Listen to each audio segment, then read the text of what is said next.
Rap and Reason podcast with Dr. Jeremy C. McCool and Earl Hopkins.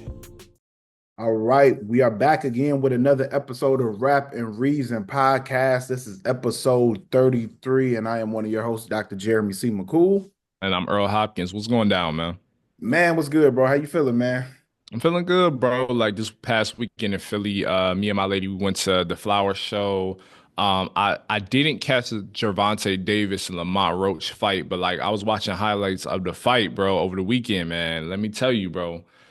It's looking bad for my boy Tank. At this point, the day of the recording, it's looking like his draw, like the draw for the fight is gonna look like a L on Gervonta Davis side and a win for Lamont Roach. So that'll be Gervonta Davis's first loss of his career. Obviously, I think he can bounce back, and I think us boxing fans want to see that rematch very soon. I know this ain't obviously a sports podcast, but that was at the top of mind because that was such a like big fight over the weekend, man. So Yeah, crazy, so I but was in yeah. Cali actually this past weekend with the fam, and I actually watched it with the family live. So, Wow. and yeah, bro, it didn't look like Tank won to me. Like us watching it live, Mm. like those last few rounds,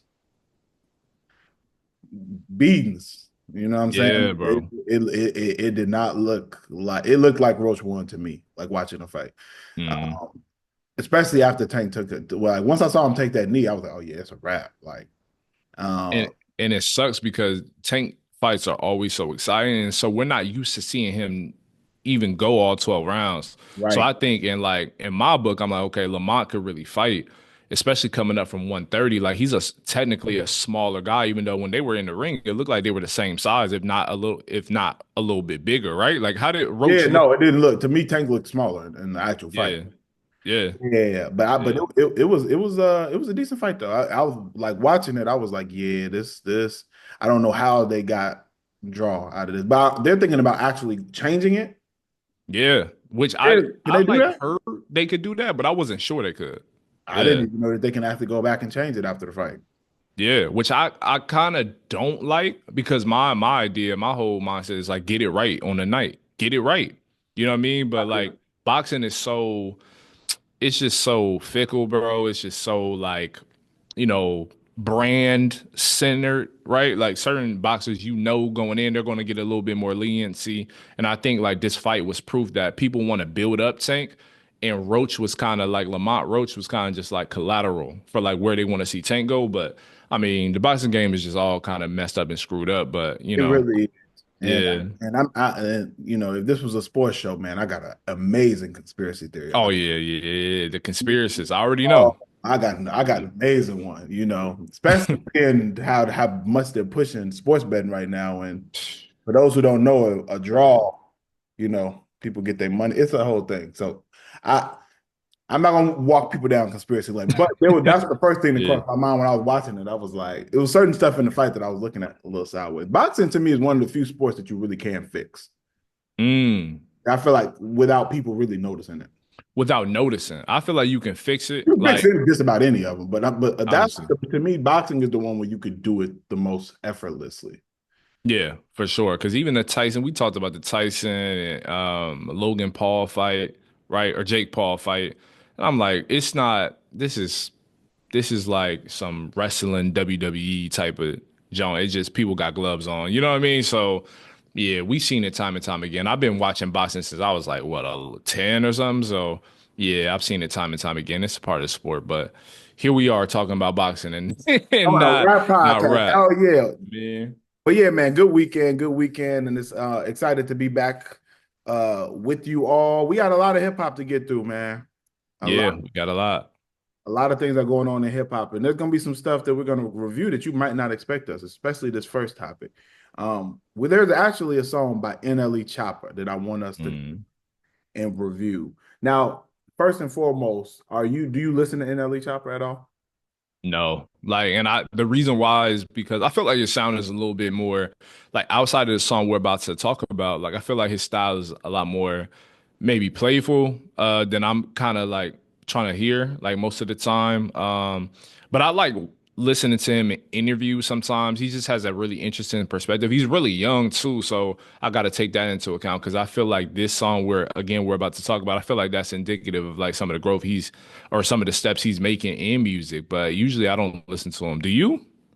Absolutely not. But for the same He said, reason you absolutely. said, is just such a big age gap that there isn't Yeah. like his music doesn't necessarily resonate with me typically. So like I'll hear a song Mm. that's catchy and be like, oh, that's cool. So it's not like I've ever thought that he was trash or like his music was bad. I never had like a strong opinion about him not being talented or anything like that. His music just doesn't necessarily the stuff that I've heard in passing just Yeah. resonated with me or was like the type of sound that I gravitate to. Definitely a lot more on the it's just younger, more lighthearted. Yeah.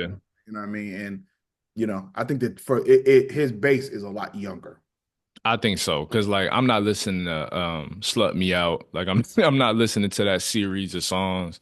I'm not listening. I think what did it for me, yo, like the reason why I ain't really rock with his music, or I can say like it again, it didn't really resonate with me is when I heard him kind of butcher like the Nelly Hot in Here Oh man, instrumental. I was like, nah, like that like I can't really I do go for remember it. coming across that because I was like, oh, That was bad, right bro. here, that one was pretty bad. That was crazy. That one was crazy, man. But one thing that I can say is that this song is a big pivot from that, For sure. a huge For pivot. sure. So, NLE Choppa recently released a joint called Crescent Moon. What were your initial thoughts when listening to this song? Yo, I'm gonna be honest too. Like I was like, yo, this is really mature because you don't really hear a lot of artists in general really talk about kind of their wrongs, right? Especially to like their companions, like their past lovers or, girlfriends, spouses, whatever the case. And so when I'm hearing him be as vulnerable as he's probably ever been, like at least from the songs I've listened to, I'm like, yo, this is like a really big step. And the reason why I brought up interviews is because like he's been open about, like how his religion is like really kind of changed his pathway, right? Like certain decisions he's not making because of his faith. And so listen to the song, like, okay, it sounds like he's channeling that side of him into this song. So at first glance or first listen, I'm like, yo, I really rock with this. It's not the NLE Choppa that I'm used to. So joint was solid, bro. Like it's a solid track. Will I listen to it again? Maybe down the road, like I probably won't revisit it, but I think this is a solid song. So yeah, what did you think about the record? Man, I couldn't agree more. I think one thing that's important is that when these younger artists decide to transition into more, I'd say not even really just conscious, but more Mm. transparent and more in-depth music that we say that we want from them. I think it's important that we champion it and shine a light on that type of music. And with this song, I agree. I thought that it was extremely mature in the messaging. Mm. I even thought that it was dope. One part about it that I thought was really cool was even him saying like him explaining uh his girlfriend how she grew up in her past and how it was dark and all the stuff that she went through, and then him even going as far as to saying like I got parts of me that I could bring into this, but I'm not even going to talk about the stuff that got me to being this type of person because that Mm. this isn't even about that. You know what I mean? And I Yeah. thought that was different. I don't think I really ever heard anybody phrase it that way in a song where you're talking about like hurting an ex of yours. You know what I mean? Yeah. That was different. And him saying like I'm taking it full accountability, so I'm not even gonna bring up my trauma and past and stuff, in the Mm. conversation. Yeah, I thought it was dope, man. I thought it was dope. I thought that the rapping was good on it. I thought that it was the storytelling was really great on it. It Mm. kept me engaged the whole time I was listening to it, Yeah. brought me into the story. I thought it was dope, man. I hope that we see that this is like the evolution of NLE Chopper because I think that Mm. they're that generation specifically, like I would say the age between like 17, 18, and maybe like 22, 23. There's Mm. not a lot of introspective, conscious type rappers in that pool right now. They're not mainstream. Not really, not mainstream. I can't name. Most I of the can't ones that we name think any. of are over the age of 25. You know what I mean? Yeah, usually, and that makes sense. Like that's when folks' brains like finally piece together, I It guess. does. But It, you know it, what I it mean? does, Yeah. but when you really think about it, Nas was what, 19, 20 when Shoot, that came out? 19. Tupac was what when Tupacalypse came out? Like young babies, bro. Probably Yeah, 19, 22. Like, so yeah. So that wasn't the thing back then. Like you had a lot of young Mm, content. When you really look at most of those rappers in the 90s, most of them were young. There weren't really a lot. yeah. Like, most of the rappers who were really popular who had conscious messaging were young. That's a very valid point because like when I think about it too, like you look at a Nas, who's a like he's not the average rapper, right? Like he's a almost a prodigy of it, but still like there's certain artists like I know Hov was like 26 when Reasonable Doubt came out, but like whoever else, like we can name a bunch of rappers who Yeah, were like even under 21. when Yeah. Most Def Black on Both Sides came out, he was early 20s. Like all of them were Yep. early 20s. Like Yep. when Hmm. a lot of their most conscious works came out. So in this generation, we haven't seen as much of that. You know what I mean? Yeah. Since Kendrick and Cole's class, really, to be honest. I mean, they were young when they came out and were more Yeah. effective. So it's cool to see somebody in that younger pool kind of Hmm. something similar. And that's not to say that there aren't any introspective ones. I would say like Rod Wave and them. They do a For version. sure. For It's sure. just theirs leans more melodic. It's good to see somebody do it kind of more with more rapping. So With more rapping, more and yo, my homies, I don't know, do you know Drewski, the comedian on Instagram? the probably Yeah. the online comedian I find personally the funniest. He's actually funny. Like I Desi Banks laugh at almost moments. every time I see him on my screen. I laugh. Yes, bro. They say that Do you watch the Could Have Been Love? Like, bro, we're I have. locked in on the reality I have, shows now, bro. bro. I'm not even a reality show guy, but I'm Yeah. watching this one because it is hilarious. Hilarious, bro. But Hilarious. he did a skit woke rappers, like woke rap fans, bro. And my homies was hitting us like, bro, this is you, you and McCool. I'm like, don't do that, bro. Don't do that, bro. Like I gotta watch it. I haven't seen that clip. watch you watch the skit and be like, yo, his freestyle was kind of hot. Like I was like, yo, there was potential here. If it was focused, bro, there's potential here. And he was making fun of us like crazy. But yeah, Wow, man. Drewski's Yeah. funny, man. I like to me his timing, his comedic timing is just fun. I would actually like to see if he's able to do stand up. I feel like he would be do well at it.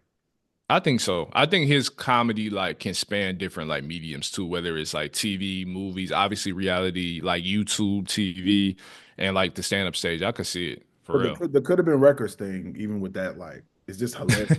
His He time be and dope. like it's just funny. So Yeah. I think he could probably work and transition into that. I don't know how we got here, but to bring it back to NLE, I think that this is dope, man. I hope this is the evolution of NLE Choppa. Yeah, and make it he can still make it hot. Like I know he does a lot of trendier records, but again, like even on trendier records, hotter records, I think the masters of it are like a Cole, Kendrick, very occasionally like a 21 Savage too. Like you can make popular music still like conscious or more, you know what I mean? Reality rap-ish, like whatever term you want to use. I think he can balance it. So this was a sign, I think. So I think you're right. Absolutely, bro. Just mix it in, man. I Mhm. think that that's the beauty of it is in the balance is when you can mix the two. When you can make something like when you can make a mainstream song but put a little bit more substance in it. I think that Yeah, it that's when it really becomes impressive and it's really gonna make your art last the test of time. So yeah, facts. shout out to NLE Chopper, man. Shout out to him. Definitely will be looking for your next project. I've never listened to an NLE Chopper project ever in life. I can't name one right now, but I will Mm. tell you one thing. I'm gonna listen to the next one. We're gonna review the next one on here. We're gonna review it. Let's do it. Let's do it. Yeah, I'm down. just from this for sure. Um, Also, man, you were telling me in the news that there's something going on with the Biggie Smalls estate, bro. What's going on? Yes. So the state of Christopher Wallace, they're actually thinking about selling his catalog. Who's running or who's trying to broker the deal, or one of them was a former agent um, of Biggie, and so they're trying to reportedly try to sell it to this like financial group for anywhere between 100 to 150 million per blackenterprise.com. And so like what are your thoughts about like number one artists, maybe just on this, but also about hip hop artists selling their catalog long before their days with the microphone are really up. Like I've been noticing that's been popping up a lot lately. One that stands out to me is like Future with him selling his catalog. So what's your thoughts on this and maybe just that larger topic? So I think that one thing that is it depends. I think sometimes people sell a portion of their catalog or they sell a piece of their publishing for us like a certain amount of time. And Yeah. I think that's one thing that's completely different. I think that's fine. but when I hear about people selling off their entire catalog, like in perpetuity, like forever, that Mm, to me that worries me. And I think that it worries me because um, we had there's a long standing uh history of black artists not being able to truly profit off of their music for generations. I think that mm, there's too much dope art, and I'm talking across genres. I'm talking from blues, jazz, gospel, yeah. rock and roll. A lot of artists from there not only signed terrible contracts, but also were not able to pass down those rights to their children. So on the Mm, business side, I understand it because I mean it's just like anything else, any other investment that you have, stocks or whatever. And usually the next generation, they're gonna view it like that. They're not gonna have the same love for it because they didn't create those songs. exactly. But at the same time, I think that I'd like to see more people hold on to their masters for their music. Um, Yeah. I agree. Like, you never because you're selling it off of what it's worth now. You have no idea what those records are going to be worth in 10, 15, 20 years. So I understand that a lot of people do it. And if you're able to do it and then you use that money to branch off and do something else with that's amazing to build whatever. I mm, I don't necessarily think it's a bad thing, but I do with the history of black people not being able to pass down wealth through music and mass, I think that especially with I mean, every genre in America being created by Black Americans. I think that it's kind of unfortunate. yeah. So I Yeah. get it. On the business side, I get why people do it, Yeah. but on a just keeping legacy and keeping things within your family lineage, I think that is you know on that front, I don't like to see it. What are your thoughts? No, I agree 1,000%. Like you pretty much hit every point I was thinking in my head, and I get it. Like certain artists, like a Future, can say, "Yo, I'm going to sell a portion of my catalog now because I can always make hits." The reality is, though, like within rap historically, like there's always like a limit. You know what I mean? Future is like an anomaly, right? Like he's been popping since what? Like when was his Dungeon Family days? Like for a while, right? So I know in his mind, he's still a popular artist. He's still a big name.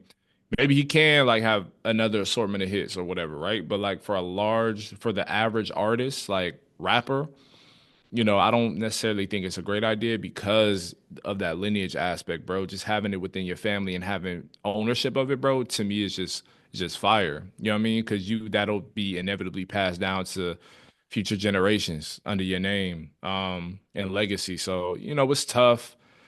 You know, I don't know what these business advisors or whoever else are telling these artists, like, but when you're a Future and you can land an 8-figure deal, it does look appealing. I Oh, understand why. You know what I'm saying? I definitely absolutely. understand why. And But to even get a little deeper onto the future of media and what that even mm, looks like. I think that right now you have a lot of people doing it because of uncertainty about the future of AI.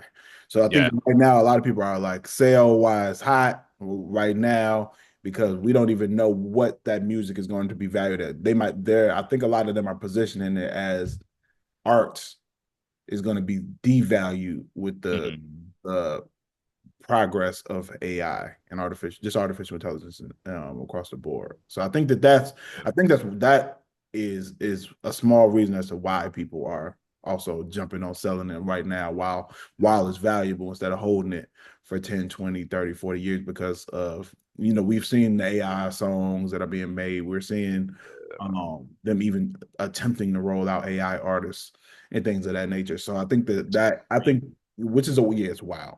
So I think that is also I think that definitely plays a role in it, and I think that might even play a role in why people are advising them. But at the end of the day, man, I don't think you're ever going to really be able to substitute or yeah, I don't think art like what Biggie was able to do while he was on yeah, Earth. I don't think that is going to be able to be made by artificial intelligence. Um, nah, I don't think that level of intricacy, that level of storytelling, that level of lived experiences put on a record is going to be able to be, not yet at least, created by yeah. it. So, And I yeah, don't think it will be received the same. Like I just don't think that. You know what I mean? And so, yeah, there's a lot of elements to it. Snoop Dogg, I remember reading a story about him complaining about just like how money is dispersed from like streaming in general. You know what I mean? So there's just so many things to address when it comes to the music industry. That issue itself, like the larger issue, is not new. There's always been issues revolving around certain artists not getting necessarily what they deserve, and so I like the fact that artists are taking it into their own hands more.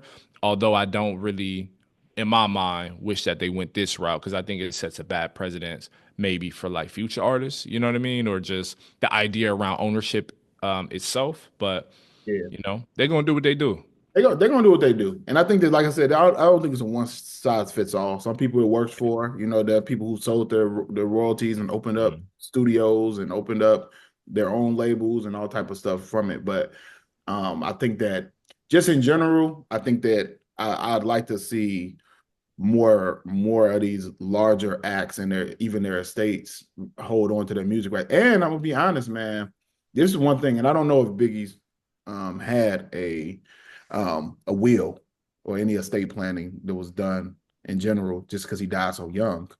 But man, artists, please get wills and Mhm. get wills, get trust, do estate planning, please, because we see too many times that generations of music and wealth is lost because it's not planned for what you Yeah, want done with your art when you leave. I feel like any artist, once they reach a level of success, should immediately decide what happens with that if you're gone. absolutely.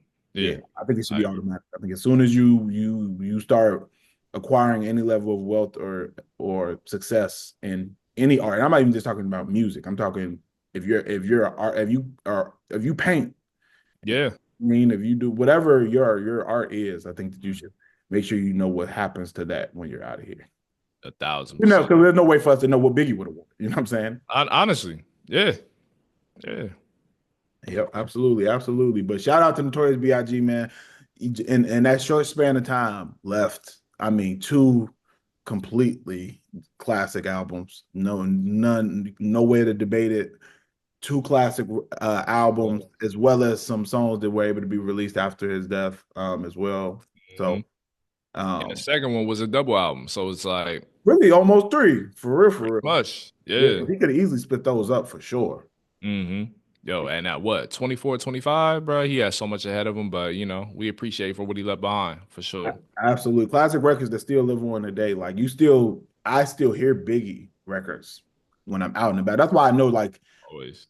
what that catalog has to really be valued at. A lot, and this even just being a business owner as well. Like Mm. people are never gonna give you what you're worth. You get what you negotiate. Ever. You know what I mean? You're never gonna get what you're worth at any point from Hmm. anybody. You're just gonna get whatever you're able to negotiate for. So, if they're offering them 100 million, that means that catalog probably worth 300 million. You know what I Probably mean? three ball. Yeah, for sure. Sure. Easy work. So, you know, that's just business. But shout out to Biggie, man.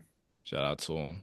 And on another note, man, an artist that you've heard me champion on this podcast a lot, uh, Many a time. many Yeah. of times, it's an artist who I've been following for quite some time, man, out of Mississippi. And we're gonna do a throwback review. An artist named Big K.R.I.T.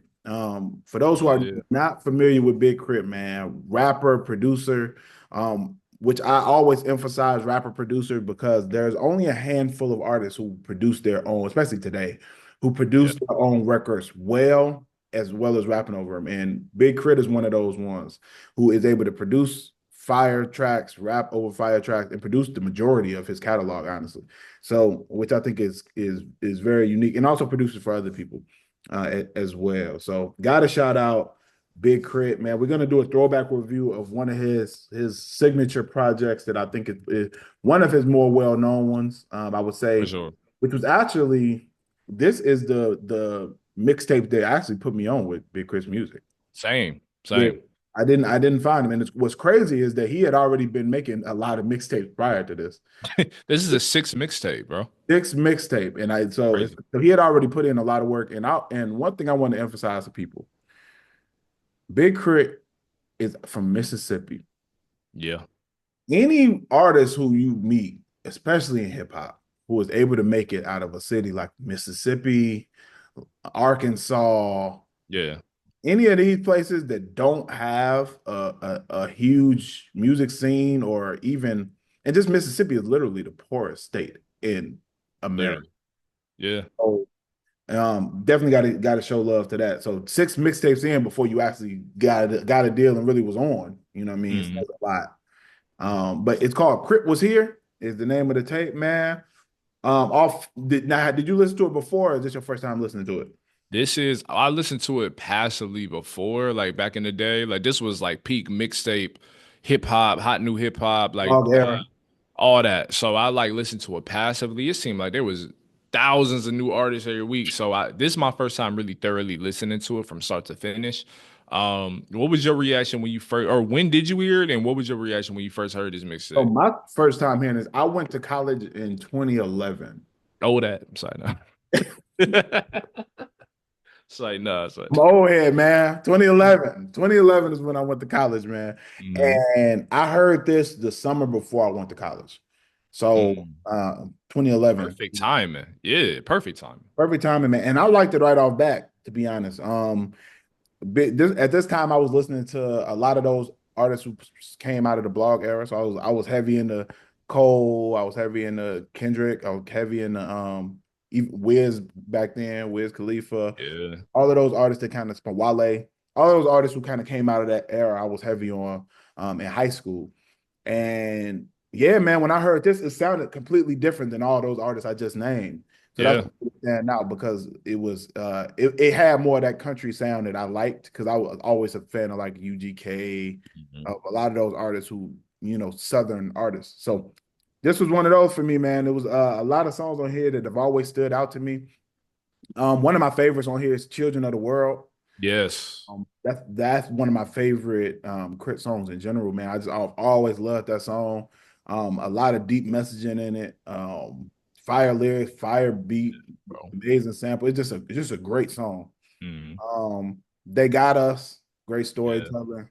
That's one that I've always loved.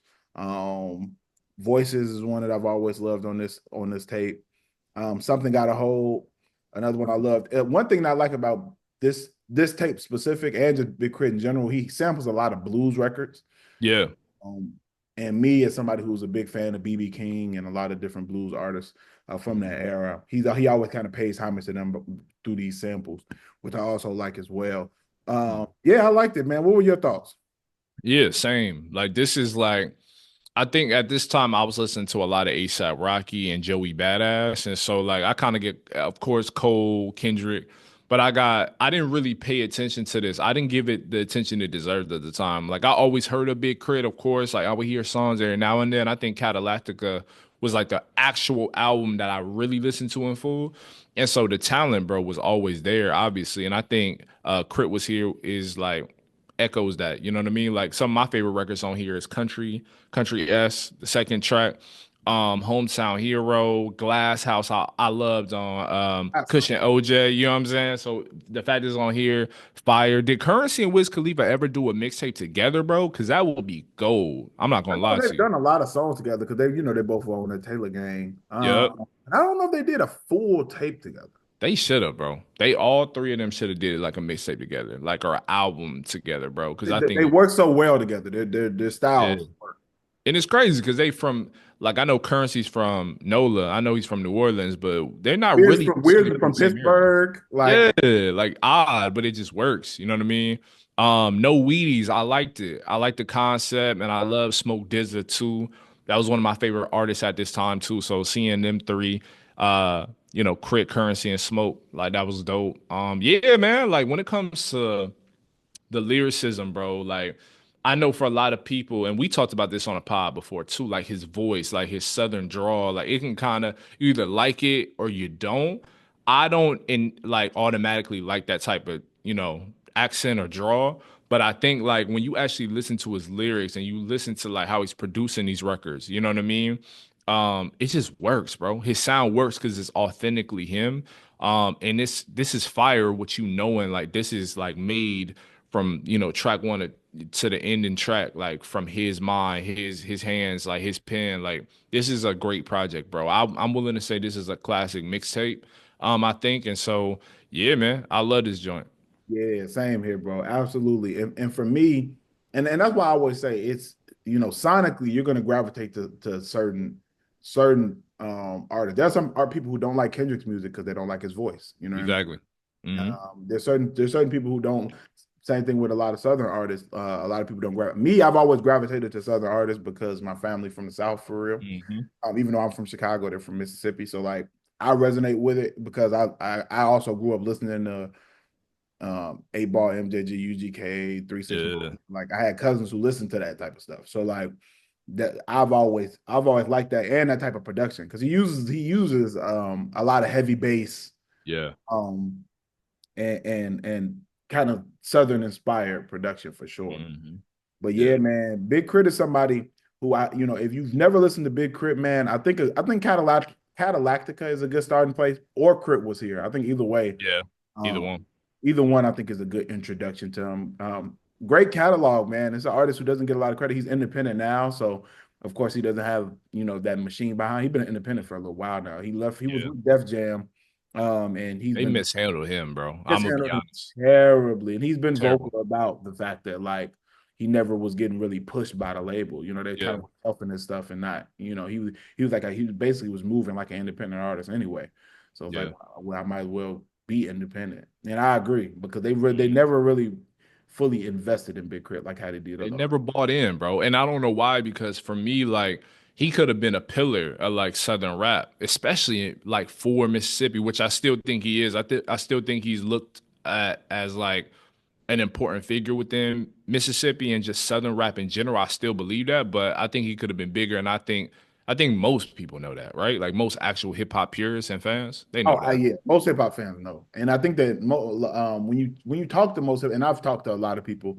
There's another hip hop professor who I was talking to about that, and he was like, "Man, Big Crit is one of the most underrated rap artists of all time," and I agree. I think it's ridiculously underrated because Yeah. how many great projects he's put out, the fact that he produces his own record, and of the variety of records that he had, because Big Yeah. Crit has everything from strip club records to introspective records to conscious records to like protest songs to he Yeah. had a big variety of different types of records. So I think that too. And he's had some songs that have tipped into the mainstream, but Hmm. never really gotten the push. Like Money on the Floor was a big one, you know what I For mean? sure. Country-ish, of course, was a big one. Like he's had songs that are Energy, I would say, is a big one. He's had some records that have been big, but I definitely think that they never really pushed the button on Big Crit like they should He have. never pushed the button, bro. And again, like I don't know. I just think I wish he had better cards. Like I wish he had better cards. I mean, it's not over, right? Like he's still active Yeah, and everything else. So the pendulum could swing any direction he wants it, depending on what records he's producing. But I just would just on say because he he would do just better. had a record with Meg Thee Stallion. I think that was last year. Oh, snap. Okay. Yeah, Yeah, yeah, yeah. he did her record. He's like on the hook of one of her records. Let me get the That's name. fire. Like that Southern Connect. Yeah. And this Yeah, is probably my biggest compliment I give to an called artist. Miami. It's all called Miami Blue. It was on her last album. So like, Mm, he's still. yeah. What were you about to say? Yo, this is my biggest probably just compliment to an artist. Like I can actually hear his passion for the craft every time he raps. Every time he raps. And you don't hear that from a lot of artists. I feel like they underappreciate like the platforms that they themselves have earned, but they've also been gifted by their fandom, right? So I think every time I listen to him, I know he really appreciates like what he's doing. Like he loves the craft. So yeah, Crit is one of them ones, man. He deserves more credit for sure. 1000%, man. So, like I said, if you've never heard a Big Crit record, if you've never really listened to Big Crit, I think Crit Was Here is a good one to start with. Forever is Mhm. a Mighty Long Time is a good one. Yeah. And Cadillactica to me was one of the best projects that came out that year. Cadillactica Easily is amazing. The production is crazy. Yeah, he rapping yeah, on there, bars, really every type of record on there. going crazy. Yeah, yeah. Yeah. So shout out to Big Crit, man. And it's crazy because the next artist that we're going to talk about, I'm going to kind of say, and this might shock you, but while I can notice that there's talent, I didn't feel it.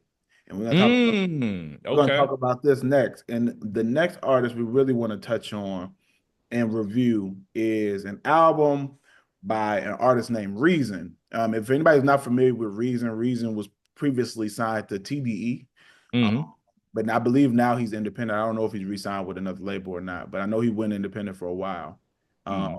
and the name of this EP that he released is called "I Love You Again." Um, Hmm.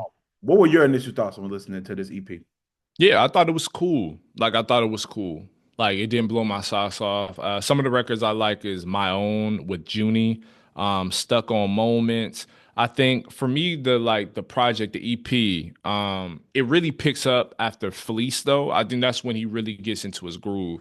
Because there's a moment in the EP where he's talking about he like cuts like he like breaks the third wall or fourth wall, whatever it is, and he's like, "Yo, I just want to say like I appreciate my fans and all that stuff." Towards the beginning of the record, which is relatively like uncommon, and I think a lot of rappers tend to do that towards the end of the record. So it kind of took me out of it, but I think once Fleece um drop. I think that's really when the project got going. There's songs I like on here. I mean, there's songs I like, you know what I mean? Like Hold That, 100 Freestyle with Ben Riley. Like, I like it, but I don't think there's really any songs that I love. And listening to Reason rap, like I think he can rap, and I agree with you. That's why when you said what you said at the start, I'm like, no, I kind of agree with you because like he can rap, but I don't think anything really particularly like resonates with me. Maybe it's a regional thing, him being from Carson. Maybe I don't feel like I can relate to stuff, but I think that's kind of an excuse because there's plenty of West Coast artists I can relate to. You know what I'm saying? So I don't know. I don't feel like he really dug deep on this record. I can't speak on him as an artist because I haven't listened to a large enough sample size quite yet. Because I have liked projects from Reason before. But this one it just felt like, as he alluded to on this EP, yo, this is like a bite size of what's to come later on this year. So that's how I kind of took it. That's how it sounded. You know what I mean? How did it sound for you? I will say similar, man. I think that when I listen to it, it's like I definitely hear how well Reason raps. Um, Hmm. Amazing, like bars, lyricism, performance. Even I like a lot of the production on here as well. Yeah. But I don't feel what he's saying. And I think that might be just a substance thing. Maybe I don't know. There's nothing that I left with feeling like, oh, I understand Reason as an artist. For this to be the first like full length project of me listening to of his, there's nothing there that I left with, And then I also hear a lot of other artists in Reason's music. Like I hear the Kendrick influence of him switching up pitches in different songs. Mm. I hear a little Cole. I hear even a little Drake. But I didn't Mm. hear anything that was like a signature sound of like Yeah. this is what Reason is. You know what I mean? Or this is his Mhm. his sound, and even his voice it doesn't isn't necessarily really unique. I would say. Mhm. Um, but there are some songs that I really really like on here at the same time. Like, I like the intro. I thought the intro was cool. I like Fleece. I thought was Yeah, hard. please. Yeah. Stuck on Moments. I actually really really liked. That was one of my Mhm. favorite songs on there. Was Stuck on Moments. Um, I wanted to like 100 freestyle, but I couldn't fully like it because I love that beat so much. Yeah. For anybody who doesn't know, that's the We Major beat by Kanye. Mhm. And what they did on it is just so dope that I feel like when I hear other people rap on it, I gotta go super crazy for Yeah. me with it. But I thought it was cool. Hold That I really like. So there's songs on here I really, really like. So I don't want to make it seem like I don't like there's definitely stuff on here that's good. Yeah. Mhm. I just don't think I found anything. Like I said, I don't necessarily resonated with what he was saying or uh, Mhm. thought anything was really unique about it. Yeah. And like I said, I have to dig into more Reason projects because maybe there's other stuff where I'll hear it and be like, oh, okay, this is different. But here I left with like, oh, this is a rapper. He can rap. So Yeah. Yeah, that's pretty much where I kind of left it at. And like I said, I've liked other Reason projects before, but I think he had a lot more room to play with. I feel like this was intentionally like a shorter, what, it was only like 26, 27 minutes. yeah, And it's so short. he really didn't dive into anything really in true depth. And I think that's what was missing from it. You know what I mean? So I'm gonna like look out for like the full length project that's coming out this year, whatever it is, so he could dive deeper into it. Now, he really talked in moments. I don't know if you caught this, but he really talked about TDE like a little bit. You know what I mean? And just like some of his disputes with the label, the indie label. Like, what are your thoughts on artists being open about their issues? I don't know. I haven't dug deep enough to know what his issues were. I'm assuming he maybe felt like he wasn't prioritized as much as maybe some of the more premier artists. But what do you feel about artists actually speaking up about like some of their label disputes? I don't mind it. I'm always good with speaking up against systems that you don't, feel like I love it. are favoring you. So I'm Mm. all with that. But listening to this, I agree with TDE. I don't think he's ready. This doesn't Hey, sound like a TDE project or a project that's the quality of something that would have came out of TDE to me. he doesn't really sound like a TD artist to me though. To That may me, just be my ignorance though. He to doesn't me, really sound like it. he has he has the talent of a TDE For artist. sure. Me, I just don't. Like I said, I don't think he's honed a sound enough to be Mm, unique. And I think that mm, sometimes TDE is one of those labels that I actually think they typically do it right with artist development, at least from what I've seen, for as far sure. as making sure that the artist is really ready and polished and has something unique before putting them out into the public. Um, and yeah, I think he's dope, but I don't hear anything that is like I can't. After leaving this, I could go hear Reason on another song. I wouldn't know it was him Mm, because mm. I didn't hear anything that is like Yeah. physically, Reason. Yeah, I can see that. And like with talking with PD people that are like TDE affiliates, right? Like one of the biggest things, like especially like Punch, right? Because Top Dog obviously has the name behind the label, but like Punch, like is really particular about how artists like can distinguish themselves from others like that are popular within the mainstream or just within the label itself. So I feel like maybe he was butting heads with certain like execs or whatever the case is. You can kind of hear it a little bit. I think you're right. He doesn't really stand out and have a distinctive sound or lane that's truly his. Um, Even like somebody he's more closely resembling, like musically, maybe an Isaiah Rashad. Even Isaiah Rashad, I know when I'm listening to him on a record or when one of his songs comes on. So, I don't know. Maybe a reason breaking away from TDE may service him, it may not. Like we'll see, but I'll definitely keep an ear out for Yeah, I sure. would. Yeah, this was good enough for me to listen to his next project. Like, For I don't sure. want to make it seem like it's not good because, like I Mhm. said, there are songs on here that I left with it, and there's a couple that I might go back to. Like, Stuck on Moments is one I will go back to. Fleece is one I will go back to Please. because the beat is stupid. Um, yeah, those will probably be the two main ones that I would actually revisit on here, to be honest. Mhm. But yeah, it was a good enough sample size for me to want to hear more from him, for sure. Reason gave you a reason. He gave us Reason both a gave me reason. a Oh yeah. reason to listen to Reason. You feel me? So Hmm. shout out to him. Like I said, I just don't hear the only thing that I really want to hear out of Reason is just to um hone a sound. You know, Hmm. it Yeah. sounds like he's experimenting and doing a bunch of different stuff, which is dope. Which But is dope. I think people, one thing about hip hop, and not even really just hip hop, really music, is you really have to cultivate your own sound first.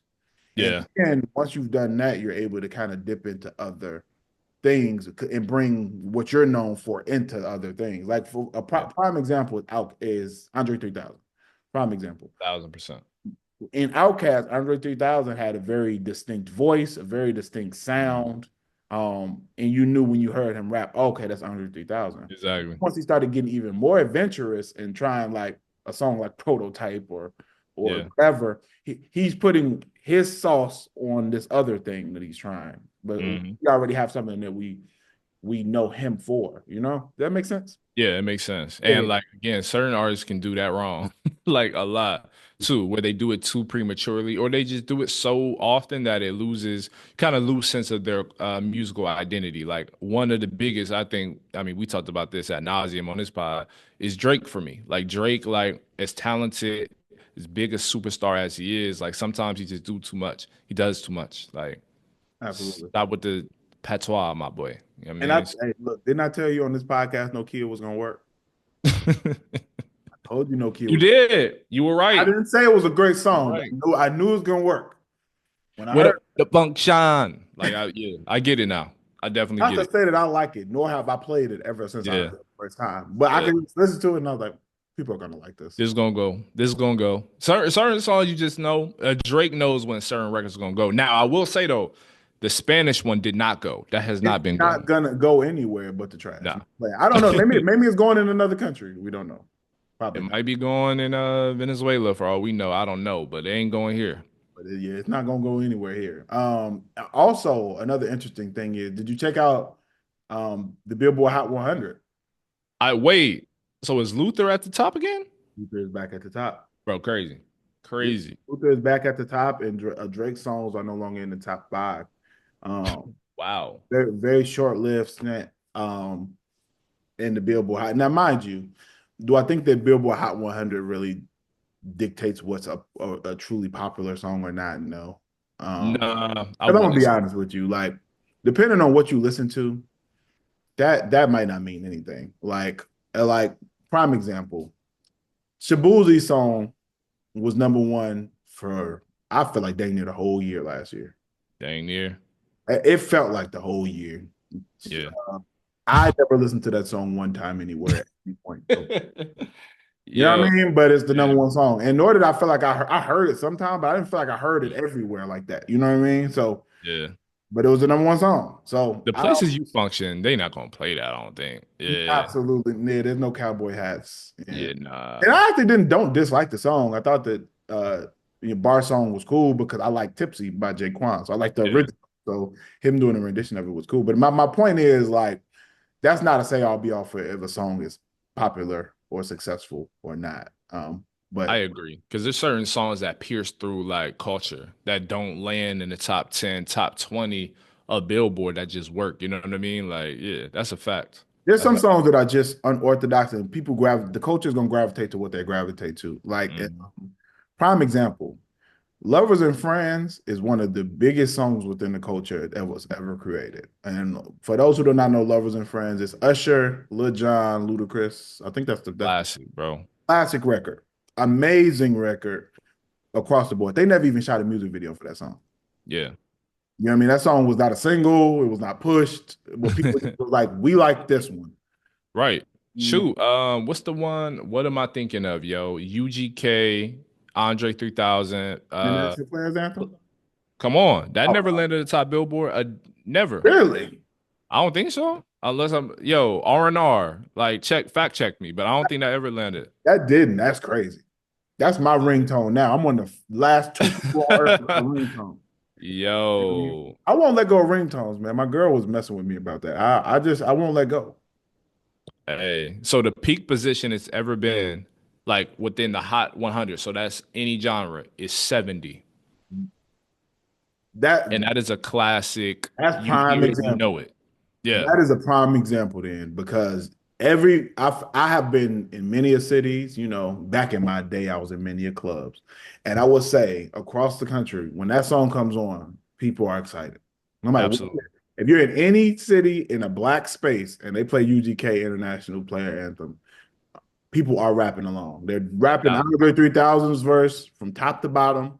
They're like, so that's a prime example of a song. There are a lot of artists too who are big within black culture that aren't necessarily big in the mainstream or pop yeah. in general. So like even when you look at like an Anita Baker or even an Erica Badu, like some of these artists who we know all their music, a lot of Mhm. neo soul period. You know what I'm saying? That Yeah. whole all of them. You know, Maxwell, D'Angelo, even. Yeah, I would argue that. Music Soul Child, Yes. Indie Philly native too. RE, and we also, you know, all of these artists that we're thinking about in that neo soul era, black people know all of their music. Yes, facts. You know what I mean? But a lot of them haven't necessarily been extremely successful in the mainstream or pop Hmm. music. Yeah. You know, they Mm. don't necessarily get to dictate what's popular for us and what we listen to and what we consider hit. Now, none of this that I said applies to Drake, but I'm just saying. Yeah. I don't know how we got there from Drake because Drake that project still ain't good, and No, it's not, it hasn't bro. grown on me. Um, yeah, I don't give me a I, hug didn't grow on me either. Like Nah, I actually don't even listen to that joint anymore. I like Brian Steele. I just like the sound of Brian Steele. There's a couple records that I actually can listen to. Small Town, whatever that record is, Small Town Hero, whatever it is. Like there's records, but as far as and I think the chart, like the Billboard, what it is telling us is like whatever high Drake fans were on, like February 14th up to pretty much March 1st, whatever it is. I think that's since dwindled. Like, I don't know, especially with him canceling the tour in Australia as well. That I want to Anna Win Max tour, you know what I mean? I don't know. It doesn't seem like the project has sustained that momentum going into the spring. Now that could all change because Nokia is going crazy. I will say Nokia is going crazy on socials, but I think it was like a momentary, moment, I guess, whatever that means. But yeah, I don't Yeah, know. momentary moment for sure. Also, we're Yeah. not gonna be able to wrap. Look, one thing that we have to say on this show, for a Hmm. couple of different reasons, is number one, rest in peace, Angie Stone. Yes, absolutely, bro. Uh, Absolutely. Um, this past weekend, we lost a music legend, Hmm. across genres. Is Angie Stone, man. My first time hearing Angie Stone was when I was a kid, man. When I first heard that song she has called Brother. Probably there aren't a lot of empowering songs about black men, believe it or not, that are like exclusively for like black men that are positive. And I Yeah. felt like that was the first time I really heard a song that was like exclusively talking about black men in a completely positive way. Mm. Um, and classic record, even the music video highlighting different black men from blue collar workers to activists to like it just was dope, man. Made some extremely empowering music, and even on the rap and reason side of the game, when we talking about hip hop artists, um, we have to acknowledge the fact that Angie Stone was a part of a group called The Sequence. Yeah. They're actually the first all-female group to release a rap single. And that single was called Funk You Up. And that was in 1979. Yes, bro. She a pioneer, hip hop pioneer. Literally a hip-hop pioneer who was able to transition from hip-hop to being a legend in neo soul. Yeah, which is crazy. Certified Yeah. legend in neo soul. Yes, bro. Yeah. Yeah. How many So people have two separate musical careers like that, bro? in two genres. It's, Yeah. there's not a lot. You Yeah. can I would say what Lauren Hill. That's it. That's it. I Like mean, I that's guess crazy. yeah, there aren't a lot of artists who are able to do that well Mm. in two different genres like that. So man, shout Oh, well, I can't. who you gonna give it Machine to? Gun Kelly?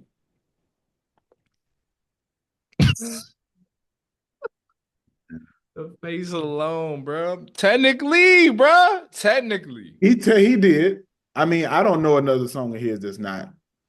I know like three MGK songs and they all are hip hop. So I don't. I Yeah, I haven't heard know he his rock transitioned over, game. but I just never listened to it. So Yeah, I'm not listening to that either. I don't care to find out, but you know, he from your hometown, man. Go to not respect. mine. Ashley's. That's a product of Cleveland. Oh, But y'all, you gonna yeah, differentiate it yeah, when they can have that it one. doesn't serve you. They can have that one. Now, if we want to talk about Halle Berry and all that, okay, that's Oh, Ohio. We want to you gonna talk claim Braun, that's Ohio. But nah, Cleveland can have that one. Sorry. I don't blame you. Mm. But you know what's wild about MGK is that like when I first heard him, I was like, oh, he actually can rap. Yeah, I thought so too. I thought he was solid. I don't know where his switch came. Because Wild Boy was all right. Like that was a I party actually had song. heard him before Wild Boy. There was a girl I knew in high school who was a big fan of his like early music. Like he had some Okay. mixtapes and like stuff that was actually like I remember hearing him and like, oh, he actually could spit. Like Yeah. I mean, I don't know how where he went emo and when it happened and but yeah, Yeah. I've been following. After Wild Boy, I ain't really following nothing he did after that. But Yeah, I haven't. It was a lot. I tried. I think us hip hop fans, we tried, but I think he's in the right genre now. Same with yo boy, Takashi 69. I nah, think he's yo the right boy, one. man, yo boy, Yeah. and Post Malone, and we can keep Yeah. going down the list. Kid Rock, KRIT. Yep. Hello Wolf, all of them. I never got the Yellow Wolf thing, I but know. I wish them all the best. Yeah, I wish him all the best. I don't, but um, R.I.P. to Angie Stone, man. Definitely. If you've Legend. never listened to Angie Stone, the songs that I want to recommend are Brother, of course, as I talked about earlier, is Mhm. one I would recommend. Wish I Didn't Miss You. Fire. Yes, classic. Fire. Classic. Classic, well, you probably have heard it already and you just didn't realize it was Angie Stone. If you Mm. play it, you probably have heard it at a cookout or somewhere Yeah. around. function. So there's some songs she has that you probably have heard that you just don't know that they were made by her. Hmm. Um, No More Rain and More Than a Woman. That whole More than a album, woman. Yep. More Than a Woman is crazy. You actually really could just listen to that whole album. Let me give you the name of that album. I can't think of it right now. It is Mahogany Soul. Just What go a through that beautiful whole album. name. Yeah. Yeah. Mahogany Soul is an amazing product from top to bottom. What year did that drop? 98? 2001. 2001. I was so off. But yeah. Yeah, Okay. only a few years, only a few years. You know what I Mhm. mean? And I'm a big fan of neo soul in general. I think that neo soul, that era of music, it's two eras of music that I think don't get the credit that they deserve. I think it's neo soul, and I think it's the funk era. Those Absolutely. are two eras that I don't think truly get the credit they deserve for being influential, impactful, and changing black music and music period, but specifically black music too. And hip hop in particular, if we want to like specify it, like, yo, you know how many like Snoop records has like that funk or Dr. Dre records that had G Funk is spawned from funk music. A James, lot of artists still sample neo soul records like a Bilal, a Music Soul Child. So last yeah, time man, I checked, I believe, and it might still be, I believe James Brown is still the most sampled artist of all time. perfect example. Perfect From, example. from his drums to his voice to everything about that. So when you talk about hip hop, you don't get hip hop without funk. Facts. A That's a lot of the fact. early samples are Parliament, George Clinton, James Brown, Hmm. Bootsy Collins, who used to play for James Brown. You know, Yep. like all that era of music it changed music forever. I don't even know what direction music goes in if you don't get funk. Honestly. So yeah, man. R.I.P. Angie Stone, all the legends that are unnamed at the moment. But yeah, definitely, definitely. Absolutely, man. R.I.P. Angie Stone. Man, I think that's it. Is that all we got today? That's all we got, bro, for episode 33, man. Episode 33, man. Hey, y'all continue showing love and we'll continue giving you more in-depth music reviews and music conversations about art and culture. Make Hmm. sure that you are following us, man, at Rap and Reason on Instagram, Rap and Reason on TikTok. Earl keeps up with the TikTok more than I do. I got to get on it, man. Yeah, nah. As do I. Yeah, we got more reels to come y'all way. But yeah, definitely subscribe, like, and all that. All that, man. Make sure y'all are subscribed on the YouTube channel. If you listen on audio platforms, make sure y'all rate us, rate our show, man. Spread the word. Tell a friend to tell a friend. Hey, shout out to our intern, Brandon. Yes, yes, sir. Shout out to Brandon Bond, our intern for this show. We appreciate your support. Yeah, man. That's who does a lot of this stuff that y'all see with these reels as promo materials, man, is created by Brandon. So we got to show him some love. We got to, man, because I do not feel like doing that at all. That man is a magician with it, bro. So props to Brandon, man, our intern producer at that, man. He does his thing. Does his thing, man. And next week, we'll keep you all posted on socials. I don't know if we'll be able to do a show. I will be in Spain. Um, Yeah, I will yeah. be in Spain, and I'm taking students to Spain. Looking forward to the trip. 12 students, undergrad students. I'm taking them to Spain. We'll be in southern Spain specifically. We're doing Granada, um, Cadiz, and Mhm. Sevilla. So those are the areas that we'll be taking students to, man. So I won't be in the States. So I don't know if we're gonna be able to figure this time zone thing out and all of that. So we might have to take a week off, but we'll keep you posted on that. But Yes, lock in and continue to support the show, man. We'll be back in studio soon. yes, sir. Until next time, brother man. Till next time, man. Peace. Peace.